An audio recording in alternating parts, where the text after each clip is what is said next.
20 years ago, the very first video game I ever played turned 20 years. Wait, what the fuck? How badly did I mess up this script? I'm keeping that in. 20 years ago, the very first video game I ever played released. It may not seem like much, but this is the game that truly got me hooked into video games like I am today, and I don't feel like it gets enough appreciation for what it did. But this video isn't about how much I want this game to be played, it's to objectively answer a question that's been brewing in my head for a ridiculous amount of time. There are 11 cars in the game, all with incredibly different base stats and abilities, which makes it hard to mark down who's objectively the best. You know, ignoring the odds. So now I'm ready to answer that eternal question. Who is objectively the best car in the game? Well, I guess we're about to find out. So, how are we going to structure this? I'll structure it a bit like a 3-course meal. The starter will be me judging all of the vehicle's base stats and assigning a score to it. The main course of the meal will be me ranking every single item in the game. And then for dessert, I'll combine the base stat score with the score of the items used in the character's optimal moveset.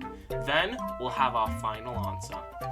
Let's start with the base stats. Speed is by far the most important stat of them all, so I'll rank it from a scale to 1 to 15.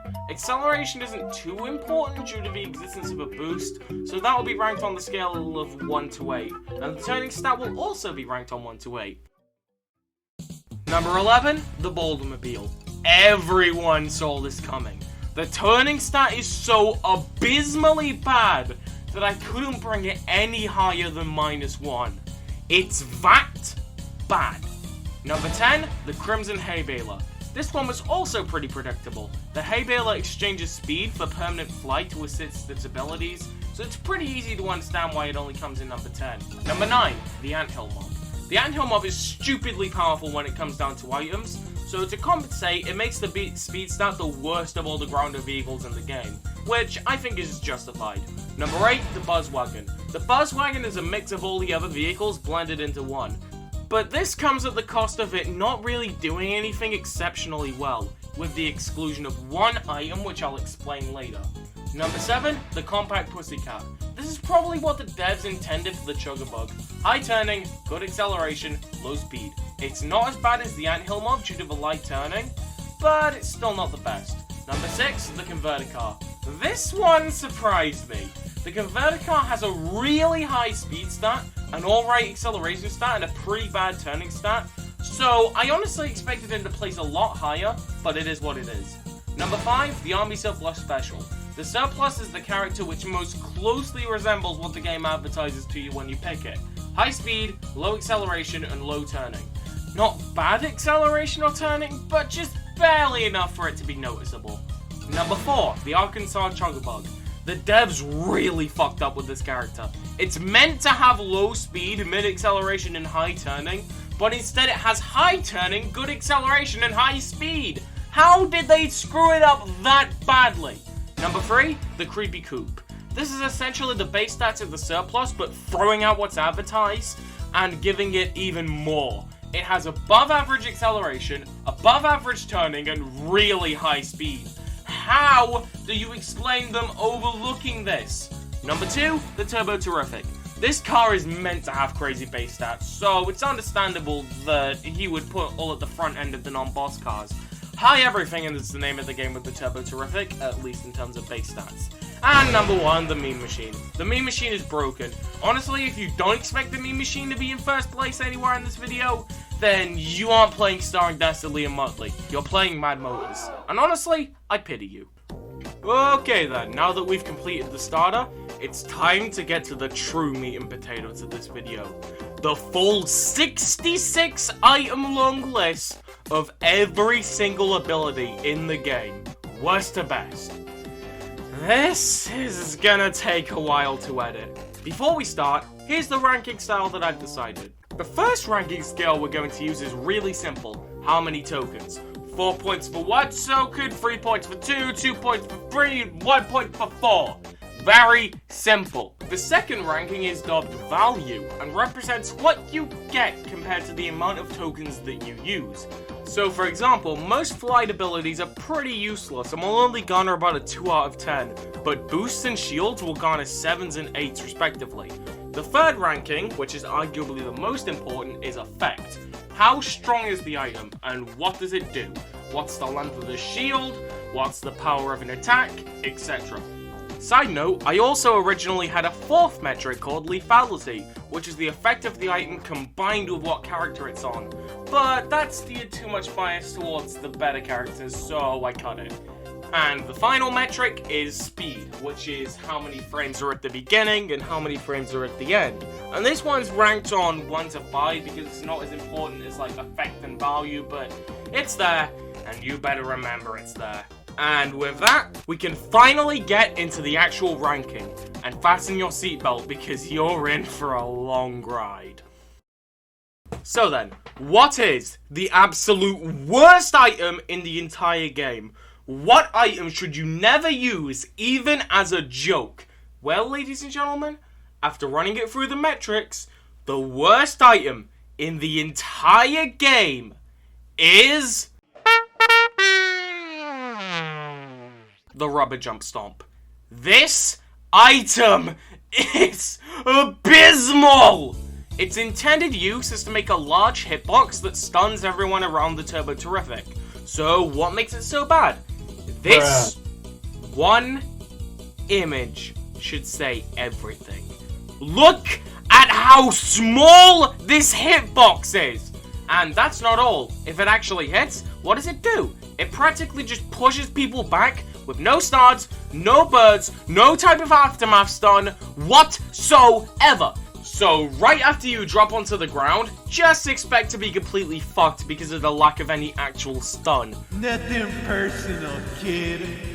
And the worst part is the cripplingly high cost.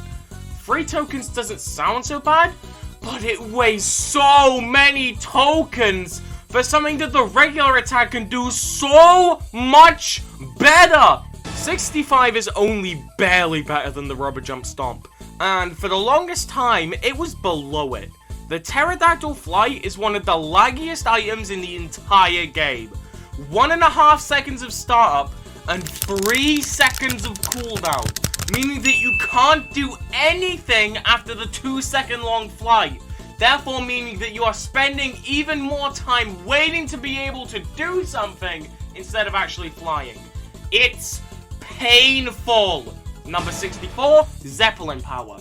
This is in a very similar case to the pterodactyl flight, but just with slightly less frames of lag. Not really much to say. Number 3, helium power. I haven't even gotten to number 60, and I've already had to repeat myself twice. Damn. Number 62, Hollow Wagon. This, at the very least, has a quick startup, but it slows you down to a crawl when you use it. Number 61, Dragonflight power. The delay at the beginning is a little ridiculous, but thankfully the lag doesn't exist that much in the latter half of the move. Number 60, the Mean Flying Machine. Why would you ever use this? It's just a waste of time! Number 59, Propellicopter. This, at the very least, doesn't have that much lag to its name, but it still doesn't make it good. Number 58, the Super Rubber Mines. This is by a long shot the worst mine item in the game.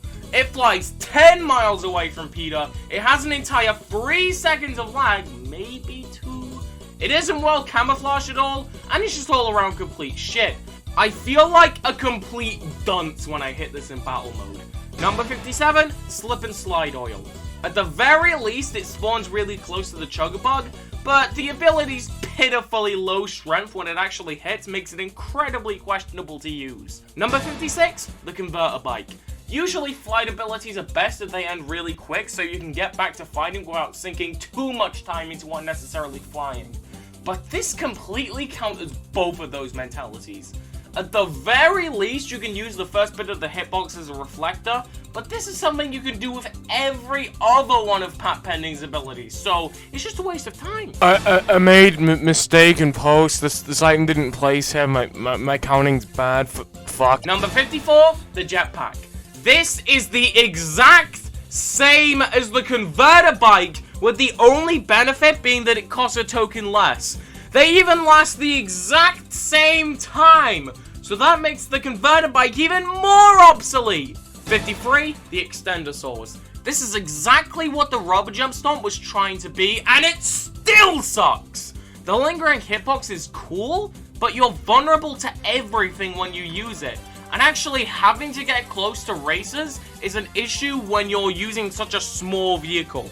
I've only ever seen this screw me out of a victory once. And that was in the latter half of an elimination round of the knockout challenge. So I'm just gonna chalk that down to sheer luck. Number 52, wait, hold on a second. Did I accidentally mark one twice? Oh. False alarm, everyone! Peter's just copying the surplus's homework! Anyways, even though I love the voice line for this, it has quite a bit of lag. The item flies pretty far away from where you actually are, and it's just not worth it to use over the sniffer shot. Number 51, Bazooka Flight Power. This is by far the best flight ability in the game. 0 start lag, 0 end lag, barely produced speed, and it still sucks! Not even the magnum opus of flight abilities can save them in any way. Number 50, Powder Puff Power. This is one of the more mediocre mine abilities. The little bounces it does makes it go way further away from where you place it, and it's just not camouflaged well, resulting in a landmine ability that's really hard to use effectively. Number 49, the Bouncy Battle Bombs. The worst attack move in the game, if you don't count this one and no. It's supposed to be an attack which impends the reality that you'll get hit, but the developers didn't account for one thing. With a couple well-timed boosts, you can just outrun it. Number 48, Slip Slide Power. I'm not crazy for putting this 9 spots over the other oil ability, but this one is a lot easier to use because of its really low starting lag, making it possible to lead one oil slick really quickly into the other. Yeah, it's probably just statistics screwing with me. Number 47, Jumping Pumpkin Mines. So, the bouncing mechanic for these are cool, and for only 1 token more, it may not sound like that much, but the fact that it can completely jump out of the radius where the racers are is only really useful for 1 lap, and its high cost for a landmine item really end up burying the one benefit it has. Number 46, Bomb Drop. The lag is low, it does regular damage for a landmine item, and the black coating for it blends it in quite a bit more than you'd expect. The only big complaint is the mysterious ticking noise that it makes, that gives away where it is in a heartbeat. Number 45, Crimson Drive. I was honestly surprised looking at how low this placed. The hay baler has low base stats because it's constantly airborne, so why not ground it again to give it better base stats? Well, during that time you can't shield at all, leaving you completely open to being attacked. It lasts a fairly long time, so you can't get back to attacking or shielding when you really need to, and the higher turning it can do is done 10 times better with just the tight turning. Well, at least it's better than the Dreamcast version where it completely nerfs you for that same amount of time. Number 44, the Lippy Shot. This is essentially the battle bombs, but slightly better. But to be honest, that is a really low bar. There is really only one big use for it, and that's for a 1-2 combo in the battle mode. But this is more of an affectionate kiss thing, so I think that's where I'll really talk about it. Number 43, the Ejector Log. It's not the fastest projectile, and the fact that it only birds opponents instead of stunning them really ends up murdering this item that can't be put any higher on the list because... I had a voice crack. Number 42, the Bouncing Tire Shot. It's a pretty slow projectile, but it stars instead of birding, making this the Ejector Log, but just slightly better. Number 41, Batter Up. This item has a fair bit of startup, but apart from that, it's just your regular attack with one twist. The projectile is so small that if the attack isn't called out by the narrator, it can just come out of nowhere. Number 40, the Bowling Ball. This item would rank a lot higher if it wasn't for one oversight. Bumping into racers makes them spin, which means this is a fairly good item to use if you're in first place, but you don't get any tokens from bumping into the racers, making this item just really clunky to use. Number 39, Propeller Shot Power, your average projectile. Its only real downsides are its mediocre speed, the fact that it breaks on contact with the wall, and its volume. This is by far one of the loudest projectiles in the game. Number 38, Chugaboo. Now, for being on such a meta character, you might be surprised to see the Chugaboo this low. And it's for two reasons. One, it's 1.5 second long starting lag. This makes it impossible to chain the boost effectively, and it's just an annoyance in general. You have to completely shift your mindset and focus to timing the boost instead of just using it at the point of interest. And 2, the boost itself isn't that powerful compared to the other boosts in the game. I guess it's a good thing that it's on such a meta character then. Number 37, Deflator Boost. I really hated myself for seeing this item over the Chug-a-Boom, because the only reason it's higher is because it has a very small lag at the beginning. But the whole boost itself is just hard to use. Not only because of the extra speed being fairly minuscule, but also because it affects the car's traction in a negative way, so that when you use it, it makes it a whole lot harder to counter boost. Number 36, the Tracking Sniffer Shot. It's a loud projectile that only stars. So what puts it above a lot of the other projectiles? 1, it doesn't break on the wall. 2, its lag is non-existent. You use the attack button, it attacks, and then it lets you use another item, making it a great item to combo with the surplus's other low lag attacks.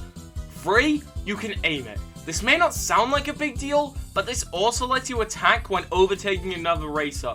If the barrel is facing towards them when you're leading, it can cause for an instantaneous stun, making it pretty risky to overtake a surplus who knows what they're doing. And 4, it's one of the faster projectiles of the bunch, making it difficult to react to if it's used near someone, making the Sniffer Shot an above average attack overall. A little side note I'm gonna make in post, when I was reading these next lines, I just got up and I was really tired. Number 35, the Super Rubber Shield. The first of all our shields on the list. Shield rankings are really weird because, in terms of effect, they're all the same, but it's mainly down to 2 things. 1, how long they last, with shorter shields being a lot better because you can act out of them really quickly. And 2, how noticeable they are, because if someone doesn't know you're shielding, that can make all the difference with catching them out. The Super Rubber Shield fills the first category okay, but takes a dive bomb into the sea on the ladder property, with it being incredibly noticeable when you're shielding. I mean, that practically just says, "Don't hit me, it's dangerous!" Number 34, the Buzzblade Boost. This is the weakest boost in the entire game, so what places it just barely under the halfway mark? 1 word: lag.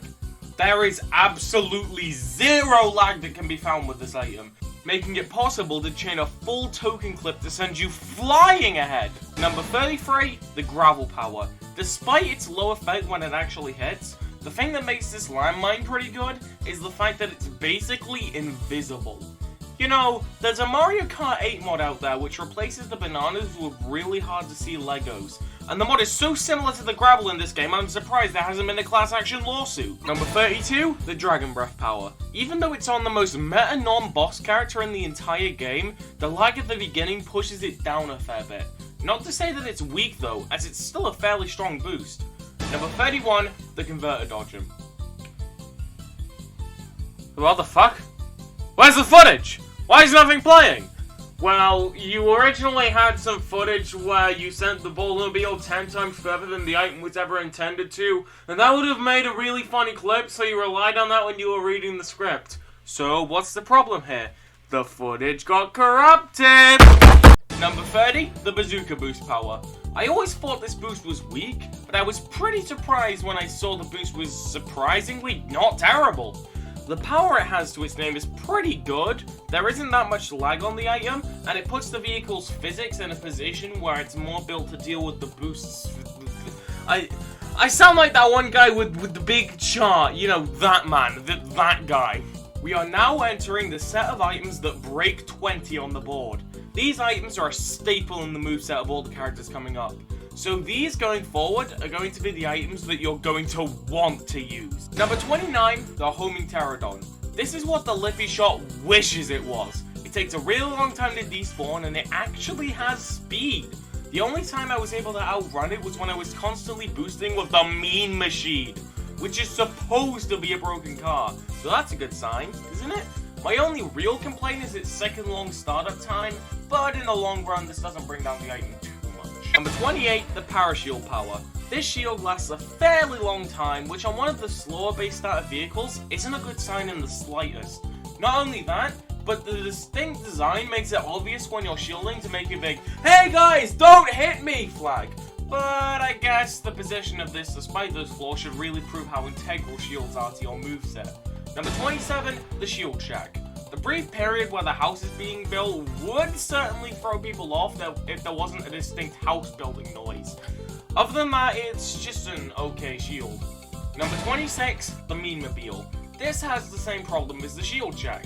It would catch out people if it didn't make the same noise as the bloody turtle, but aside from that, it's still a solid shield. Number 25, lockdown power, which is the only item we've seen in the real world to this day. Not the best of shields, but definitely not bad. It takes a second from a distance to tell if the anthill mob is shielded or not. So this one might accidentally get a couple fires at them, but my only big complaint is that the sound it makes when it activates and the sound it makes when it deactivates are really loud to basically scream, "Hey! Things are happening! Hey!" Number 24, the Turbo Spark boost. A high-speed boost that lasts a fairly high amount of time.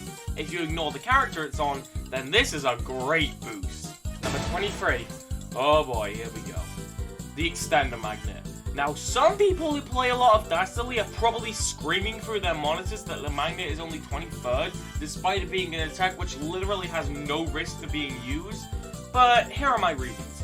1, it lasts a pitifully short amount of time, making it only really useful on one person. 2, the effect it gives to the other races when not shielded does slow them down and sap their tokens. But then again, this would be a lot better if it weren't for the abysmal timer on it, meaning that it can't get that much of the effect at all, which works better over time. And 3, you may not have even locked onto someone who had tokens, meaning that the chaining dream that this item can come with when you use it on multiple people could be shattered at the start just by someone not having tokens. Now, turning away from the negatives for a second, this item's low timer can play to your advantages in 1v1 battles. Because if your opponent shields, it gives you a perfect opportunity to boost. But aside from that, the magnet isn't the godsend that it seems like on paper. Number 22, the Homing Witch Power. This is an oddball of an item. It's basically a diet version of Dastardly's Shrink Ray. And where does that place? Stay tuned. What this item does is it homes onto a specific racer, and when they go at a specific speed, which is usually found when cornering, it applies one of the most powerful status effects in the entire game, the Shrink Effect. What this does is it takes a token from you, limits your speed to like 2 miles an hour, and makes it so that you can't use any items for 5 seconds. Meaning that getting hit by this in a heated battle basically spells game over if you don't have any way to counterattack when you grow back. Aside from that, the Witch also spawns an incredibly long active time, which can backfire if it doesn't land on anybody, a very low chance to find you again if shielded because of the Creepy Coop's really high speed, and its own lag timer separate to the other items, which is really fucking nice. One more thing. The homing, in conjunction with it only connecting to races that are at a certain speed, make it one of the perfect items for boss races. Even if they shield initially, it's likely the shield will have run out before the witch makes its first impact, making it basically a guaranteed hit in a lot of scenarios. Number 21, the Splat Attack Paintballs. What makes this so good is how many times it hits. There are items that disappear from reality when they hit a wall, and then there's this. It does not give a shit where you are on the map. It will hit you. Combine that with a low amount of lag, and you've got an attack that basically never misses. Number 20, the Cousin Hill Billy Bob.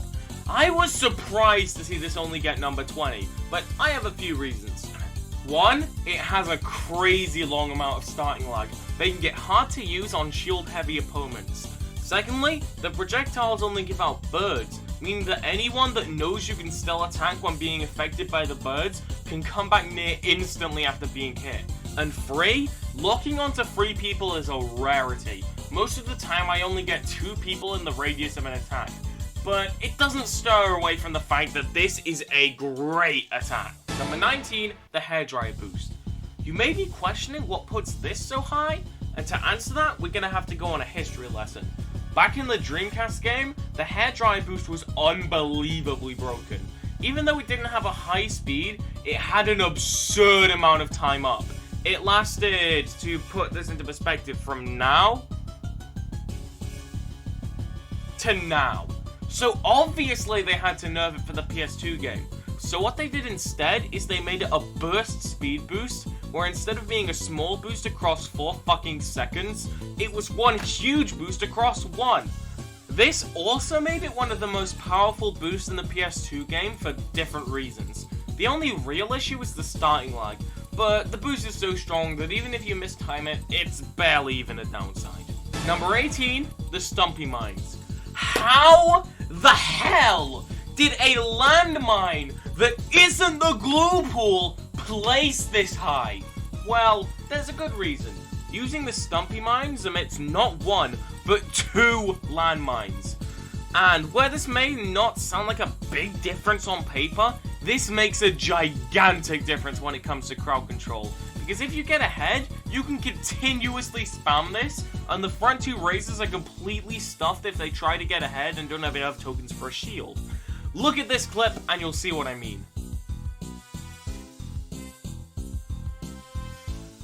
At this point, fairly high starting lag and birds on impact barely make a difference. Number 17, the Army Surplus Battle Fort.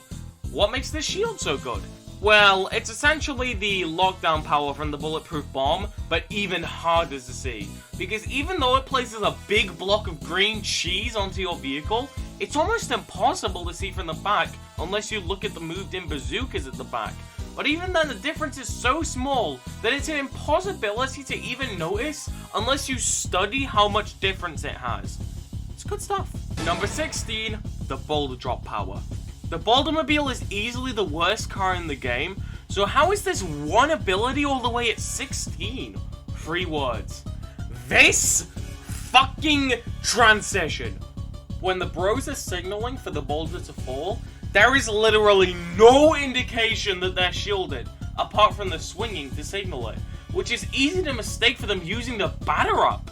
And what happens when you see someone attacking from the front? Well, you counterattack, only to figure out that they were actually fucking shielding. Number 15, Getaway Power. This is the Buzzwagon's boost, but even better. Not only is it a high speed boost, but its complete lack of any lag makes it the best possible move in the whole game for instant chaining. Number 14, Flying Fortress.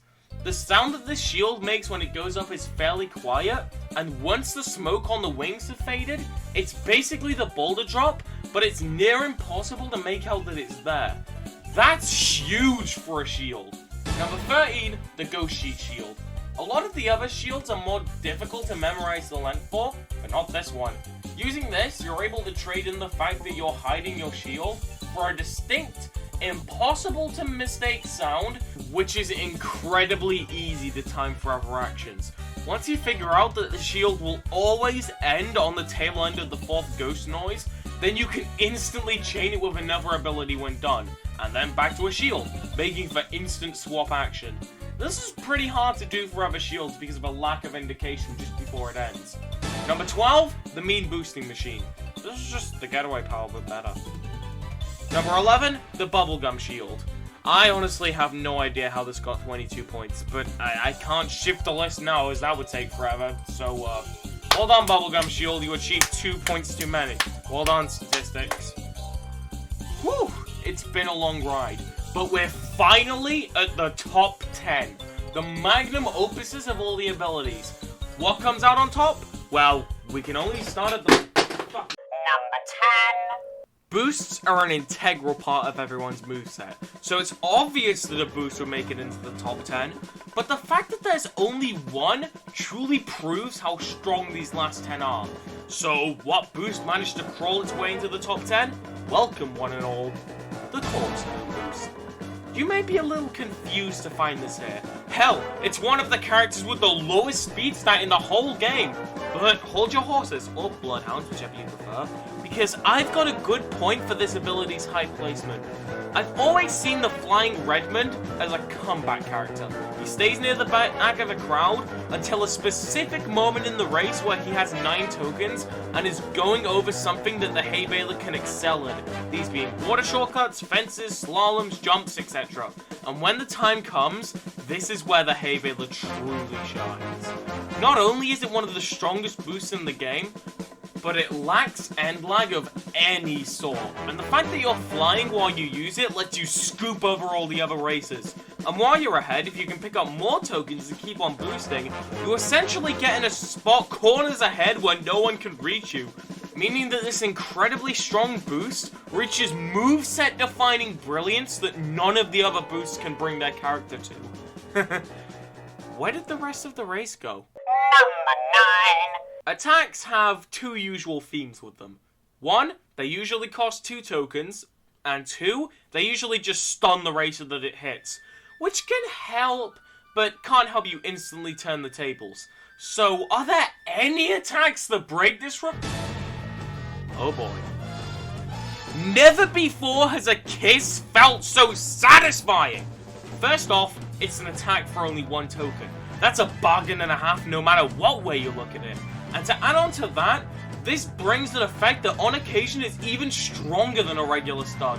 What it does is for a solid 3 seconds, it prevents you from using items and inverts your controls. Doesn't sound that bad, right? Well, not only does this tend to come out of nowhere, but the AI throws a complete temper tantrum when they get hit with it, not only unnecessarily slowing themselves down, but also turning all over the place, which can waste even more time, and can even lead to them on occasion getting themselves stuck. And also, because it's only 1 token, it means that if it's reflected back at you, you know exactly what it's going to do. So you don't have to slow down and flail around when it hits you, making it risk-free to use. And one more thing. Remember that 1-2 combo that I mentioned when talking about the Lippy Shot? Well, the AI has a list of priorities for attacks. 1 is for items like shields where they don't have to shield themselves because it's not going to harm them. 2 is for minor things like the Affectionate Kiss, where they usually don't bother with shielding it. And then 3 is for the actual attacks where they'll shield most of the time. But because the Affectionate Kiss usually isn't shielded, this can completely stop them from reacting if you use this and then directly lead it into a Lippy Shot, making for a 1-2 combo that dreams are made out of. I think to summarize this item, we should turn back to one of my favorite Roblox scares when I still played the game. Love hurts! Number 8. Staying on the subject of attacks, another rule they usually follow is that they usually only tend to spawn 1 of them. Obviously, there are a few exceptions, and items with low lag pretty much bypass this rule, but this doesn't make them the best for crowd control. But there's one item which delivers this in spades. The Rat Attack. This weapon is another beast entirely. Looking at this at first glance may not necessarily give off the best impression. I mean, sheesh, 3 tokens for an attack? Why didn't you take those tokens out for a steak dinner if you love eating them so much? But what you get for those 3 tokens is worth the expanded price tenfold. When you use this item, it doesn't just fire out 1, it fires out 2. Every 10th of a second for 3 seconds. And here I thought I was supposed to be the one making the jokes. With this, you practically turn the bulletproof bomb into a semi-bulletproof machine gun. And not only that, but if someone decides to shield, the bullets don't reflect back at you. Instead, they go into the opposite direction to wherever they're facing, which can either lead to you entirely missing it, or hitting someone that's behind you. Surely this must be the CRT and Jesus Christ! But there are a couple flaws to it. Firstly, the bullets only spawn for about a second, which severely limits their range. But to be completely honest, I think this was justified, because if these bullets went any further, then I'd mistake our little Australian friend for being behind the wheel. And people who are shot in the sky can for some reason still rebound the bullets, making it a little bit harder to clear out everyone in a full crowd out on a straight. But on a corner, knock yourself out. But despite these downsides, it's still a bloody machine gun.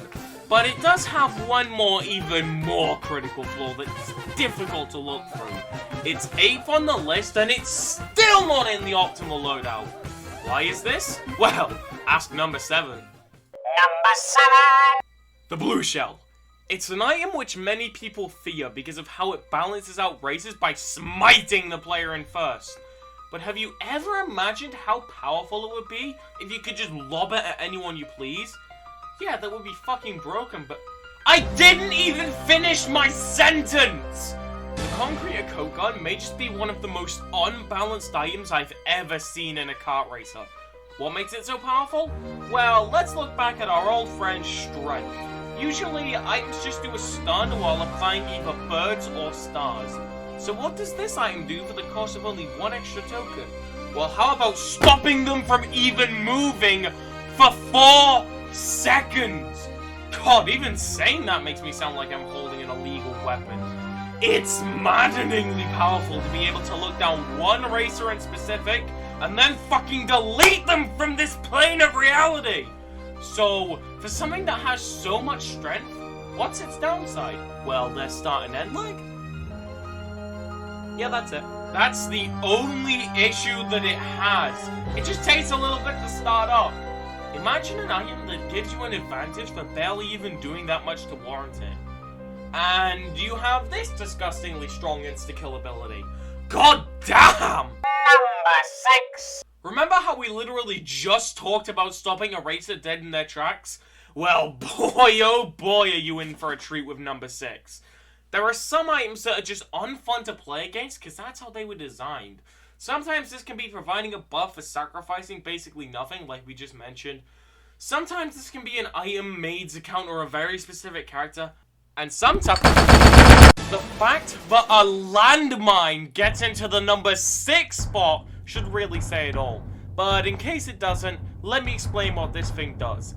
This thing has really small start lag, minuscule end lag, doesn't deviate from its position unlike this bollocks, and its effect, well, its effect is something I just talked about. Yes, the concrete coat gun melted into a landmine. Not only that, but because of its low cost and low lag, you can spam this when you get ahead to turn an entire race into a minefield. Your only options when you see a glue pool are to dodge it, shield through it, fly over it, or give up. And that's not the best part of it. The best part of it is that there's a glitch that only exists with this weapon. If you land a hit with the glue on the same frame it spawns, then it affects the racer twice, meaning that it leads to a solid 8 seconds where they just can't do anything. God damn, the scorch shot is looking really appetizing right now. Number 5. Remember how we literally just talked about stopping a racer dead in their tracks? Remember how this was the exact same opening line for number 6? Well, I'm still not done, because there's yet another item which stops a racer dead in their tracks. And the thing that stands on the throne of death for number 5 is the bubblegum shot. Looking at this makes me thankful that everyone put their gum under their desks in school, as to avoid them doing this bollocks with it. So, what does it do? Well, to follow the trend of the bulletproof bomb and the Arkansas Chuggabug being sarcastically similar to each other, the Chuggabug also has an attack just like the concrete coat, where it stops a racer dead in their tracks for 4 seconds if it lands. So what puts this an entire 2 places ahead? Well, it all has to do with lag, because when it comes down to actual effect, the bubblegum is slightly weaker than the concrete coat, mainly because instead of stopping the racers when they're grounded, it stops them in the air, meaning that it takes a slight bit longer to slow them down and just doesn't work on the hay baler. So why, pray tell, does it take 2 spots higher if it's weaker? Well, for this, I feel like I need to state what the devs said when they were designing this item. Hey, what if we were to take all the combined lag of the concrete coat gun and put it at the end, after the attack has been used? And not only that, how about we make it obvious when the bubblegum shot's about to end, so if a player's committed enough, they can just slam down another one immediately after that one's run out. Yeah, that's a great idea! The low starting lag, combined with the fact that it's so easy to combo into itself, makes it just that bit more deadly than the concrete coat gun, and single-handedly changed the way I think about bubblegum. For these last 4, I feel like I need to bring up a point. All 4 of them have the exact same score, apart from one which I've decided, and are so close together that when it comes to their strength, it honestly comes down to opinion at the end of the day. So you can sort these last 4 items into any order you want. So, what's coming up is just my opinion more than anything else on this list, so get ready. Number 4. We've talked about shields to great length in this video, so how in the great name of crap did one weave its way into the top 5? Make no mistake, this is nothing like the bubblegum shot where it was just a misjudgment in statistics. This has a good reason to be 24 points. And what item am I talking about? The turtle power. This is one weird item. When used, it gives you a 20-second long shield. And haven't we just been talking about how longer shields are bad? So what makes this one so special? Well, this one lets you slip under the other races as if they don't exist, essentially making the entire stage into a time trial. And considering that the good old professor has one of the better base stats in the game, this item is nothing to scoff at. Well, it sends vehicles passing underneath to the stratosphere when you pass them, having more effect on faster vehicles with less traction. Remember how we just talked about the affectionate kiss where it has the chance to get racers stuck? Well, this is essentially that item, but it hits as many times as you want it to. It's also a great item to use at the beginning of a race to grab tokens without the fear of the dumbass dom mechanic, which I swear to God was just made to point a laugh at me for saving my tokens! So yeah, this is the perfect item to use at the beginning of a race for precisely that reason, unlike a real turtle. Number 3. To explain why this one places so high, I feel like it's almost necessary to have a look at Super Smash Bros. Ultimate. Who is objectively the best character in the game? Steve. Why? Because instead of controlling your character, you control the entire stage around you. Hell, he even has a grab tech which can kill at 40%. Now turn back to Wacky Races and I could swear to God it was sunny a second ago.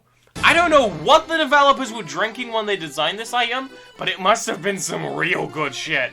It's a landmine item that costs 2 tokens, which initially sounds like a bad deal. I mean, didn't we already discuss how the jumping pumpkin mines costing 2 tokens murdered it? So how does it not affect this? Well, when you use it, a thundercloud comes out of the Coop's belfry and moves around really slowly while adding a slip effect to anyone that passes by. Well, what makes this so overpowered? Well, one of the biggest issues with the pumpkin mines was that it wasn't really worth it to spend 2 tokens to only hit 1 person. But in this scenario, you're not just hitting 1 person, you're hitting anyone who crosses path with it. Meaning that if you spam this across the stage, the opponent's only possible choices are to accept the hit or shield throughout the whole thing to even make it through the cartoonified version of UK weather. No boosts, no attacks, only shields. And what does this lead to? You being able to boost while also having no fear of the other races attacking you. So yeah, weather forecast? Don't even bother. Just look at the sky and accept your demise. Number 2. As fantastic as the weather power is, its only real downside is that the initial stun is pitiful unless it's brought to a larger group, and then it combos them one after another. So, the stage control is quote-unquote balanced by only causing a slip effect. Oh boy, oh gee, if only I had something for that same price that would control the stage to an even larger degree. Well, my friends, I think I might just have the devious contraption from the deepest depths of hell that would be perfect for your eyes. Feast your blood-stained seeing holes on the dastardly shrinking ray. This item is this game's win button. What does it do? Well, it shrinks dumbass. When you use it, a shrink ray comes out of the front of your car for 6 seconds and creates a beam towards whoever it's facing. Now, this aforementioned beam has a special quirk to it. If it's not shielded or avoided within the next second, you fucking die. And by fucking die, I mean it applies the dreaded shrink effect which made the homing witch so strong. Meaning that you go as fast as a plastic slide and can't use any items and can't even go into your inside camera for 5 seconds. And all because you didn't shield when this beam connected to your ass. But that's not all.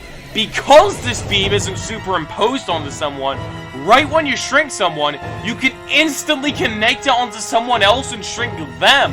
meaning that if you play your cards right, you can shrink half the entire stage in the matter of only 6 seconds, completely wasting the competition. And the best thing about it, by far, is the fact that the developers completely forgot to cap the range of it. Meaning that it's the only item in the entire game, along with the magnet, that literally has infinite range. Meaning that if someone is on the other side of the map, get fucked. So, what's the downside? Well, the only downside, aside from a second of end lag, is that if someone shields it, it shrinks you instead. But here's the thing. This item's on Dastardly of all people, meaning that when the shrink effect is faded away, it only takes him like 6 seconds to get right behind you again. Now, I'm not bringing character bias into any of the items, but I feel like for this weapon it was at least worth mentioning, because with character bias, it would undoubtedly, no question, be in first. But I'm not marking this with character bias in regards, so take it being on Dastardly as a little additive.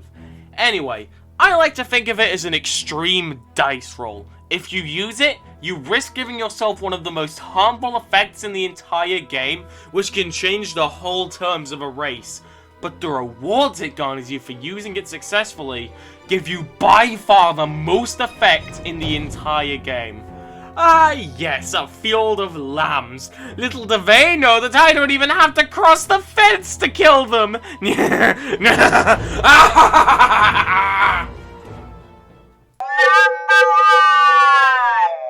We finally made it. The cream of the crop for all the abilities. And this one's gonna take a whole lot of explaining. You know how I mentioned that the corkscrew boost was the only boost to make it to the top 10?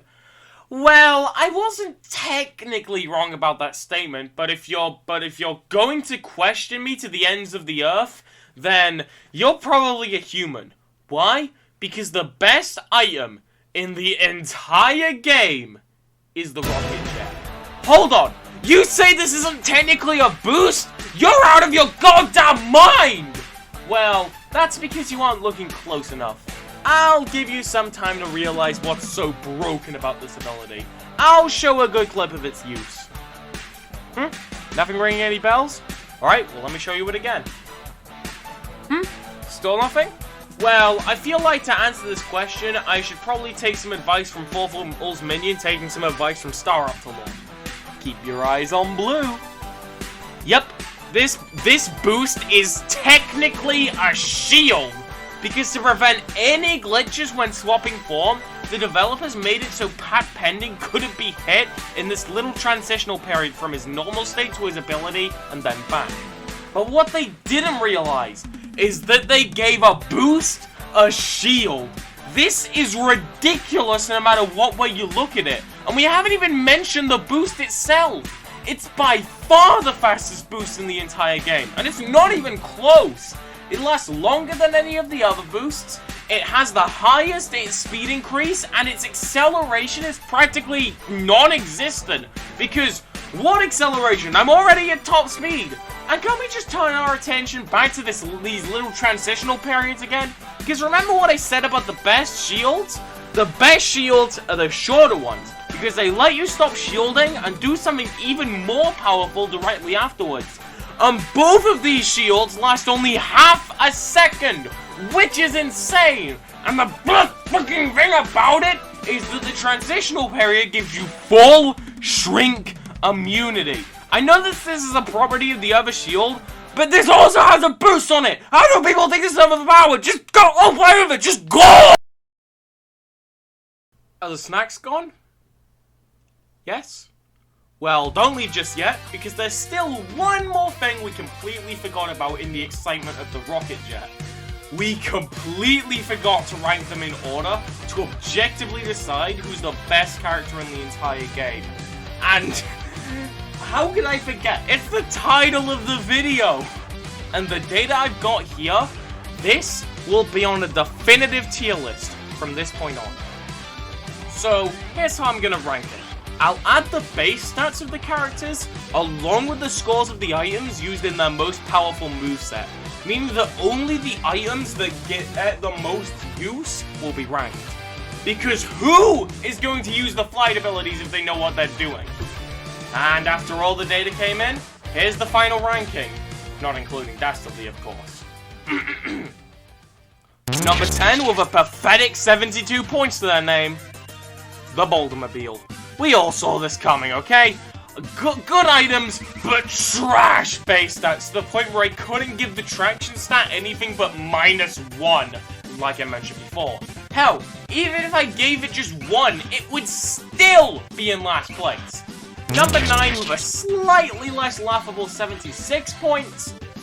The Buzzwagon. The Buzzwagon tries to be a mix of everything, but instead it all just adds up to a character where unless you use him in battle mode, you'd just be better off using literally anyone else aside from the Bouldermobile. Number 8 with 77 points. The Crimson Hay Baler. Despite having the lowest speed in the whole game, its role as a combat character can make for some shockingly one-sided races when it works. But because of the aforementioned low speed, it makes it really difficult to actually pick up the character. Still, that doesn't stop him from being my most played character in most recent memory, because it can be stupidly satisfying when it works. Oh yeah, and something I'm adding in post is that because he's constantly airborne, regular attacks that prop you in the air impact the Hay Baler less than they impact any other racer. Meaning that if you get hit by a regular projectile as a Hay Baler, it might as well be a stone. Not to say that it wasn't a stone already. Number 7, also with 77 points, and in a complete shock to me, the Turbo Terrific. I never liked using the Turbo Terrific personally because of its dogshit items, but I never thought its items weighed down the vehicle this much. I mean, it is the exact same amount of points as the slowest car in the game. How do you excuse that? Number 6 with 78 points, the Army Surplus Special. I'd say that the Surplus, despite its positioning, is a pretty good car all around. Good base stats, good abilities, it's just a solid choice all around, even if a little wobbly while controlling him. I guess if anything, this shows how high of a standard the next races actually are. Number 5 with 79 points, the Bulletproof Bomb. Don't let its middle of the road ranking fool you. This character has some of the scariest abilities in the entire game. It's just that its base stats balance it to a character which, I'll be fair, is really representative of the cartoon it's from. I mean, in one episode, they only won the race because they lightened the load of their vehicle. That clearly shows how much ganging these men do. Number 4 with a significant leap up to 81 points, the Compact Pussycat. This is in a very similar position to the Bulletproof Bomb, where its items completely made the character rather than the base speed. Because when it comes to abilities, Penelope is someone to fear. Creeping onto the podium at number 3 with an impressive 84 points, the Arkansas Chugabug. I almost feel like the developers were trying to make a mirror of the Bulletproof Bomb, but accidentally fucked up when assigning the stats. Because the car's meant to be a turning type. Why does it go this damn fast with this abortion of an ability? It's nuts! Second place with a significant increase of 85 points, the Converter Car. When you combine the good base stats of the vehicle with the broken messes that are the Rocket Jet and the Turtle, you can easily see how the character made it up to second. With just one more God tier ability, it could have easily taken first, but it doesn't, so it isn't. And finally, objectively the best character in the entire game, outside of Dastardly, that I feel like we should have all seen coming, number 1 with a remarkable 87 points, the Creepy Coupe. I don't know what they were drinking when they went to balance this character. Stupidly good base stats, stupidly good items, stupidly good stage control, and everything else that makes a broken character in a game is here and accounted for. If you have all the items and you're not using the coupe, you're essentially just shooting yourself in the foot if you're going for the clocks. And that's why it creeps up to number 1. And for the people that are wondering how many more points the Meme Machine got over the Creepy Coupe, I think it's really important to state that the Creepy Coupe is broken and only got 87 points. Dastardly has 98. That should really give you the good idea of how broken Dastardly is. And with that, my scientific breakdown of the best cars in the entire game is complete. This video originally started with me just ranking all the abilities and then calling it a day, but I feel like I wouldn't be doing this masterpiece justice. This game deserves a present as big as this for the decades of entertainment it's been giving me. And what more can we do for it? Well, considering that most of my viewers are only really here for TF2 stuff, at the very least emulate this game. If you have a CPU that can run TF2 well, then you can run this game in 4K. I'm not kidding. So yeah, I think that's all I need to say. And by ending the script, all I can think about is how much editing I'm going to have to put into this video where I only have 21 days as of writing this script and how it's probably going to drive me to drink.